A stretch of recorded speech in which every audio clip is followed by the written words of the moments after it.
I am not antisocial.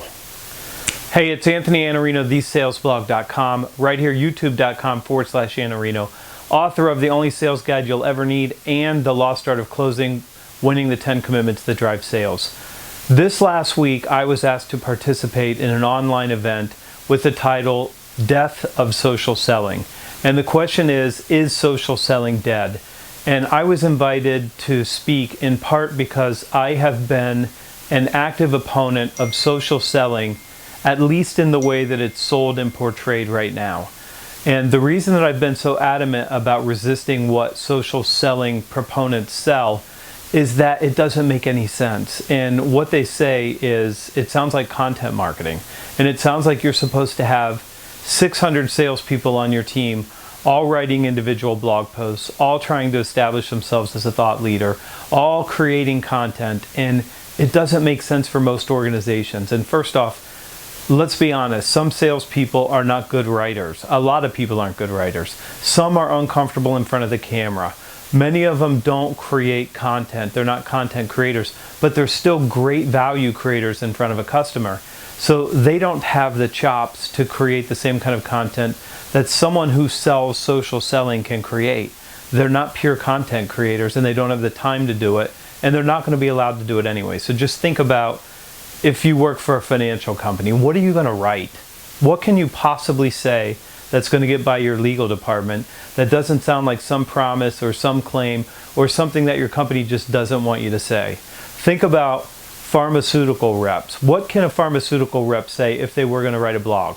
They can't talk about the results that they produce because that's not going to make it past legal. There's nothing that they could do. And even just think about, if you have a sales force of 600 people, who's going to vet their content?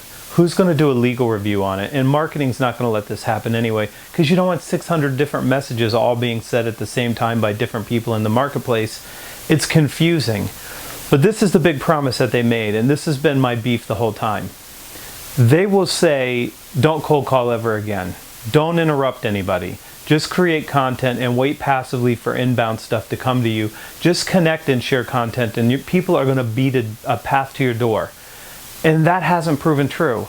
So my beef here is that they overpromised and under-delivered when it comes to what they said would happen. And they've told people not to cold call for so long that people actually believe that they don't have to make calls anymore if they want to grow their business. And listen, the speed to results comes from picking up the phone and scheduling the appointment, not waiting for something to come to you. There's no place for passivity and waiting in sales. There just isn't. So now let me get to my main point here.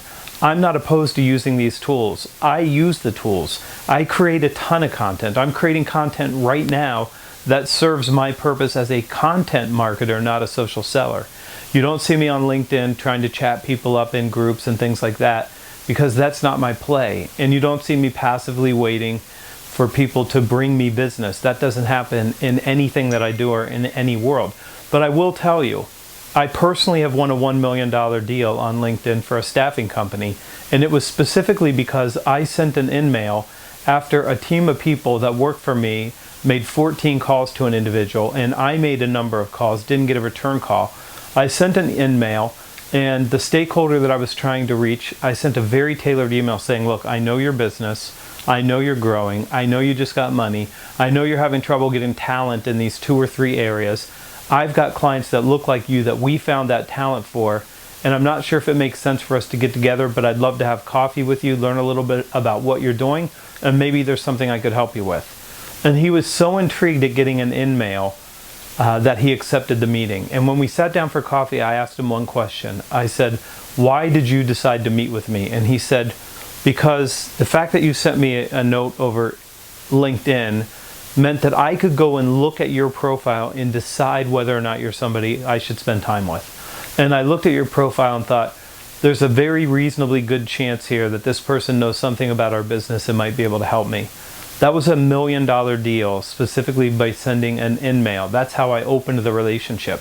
So I'm not opposed. I'm not antisocial. I love the social tools. But listen, there's a long-term play and a short-term play. Short-term results, the results you need right now, are going to be generated by picking up the phone. If you have the chops to do content marketing, and if you have a marketing department that can help you identify what you should be talking about and provide you with the content, by all means use the tools.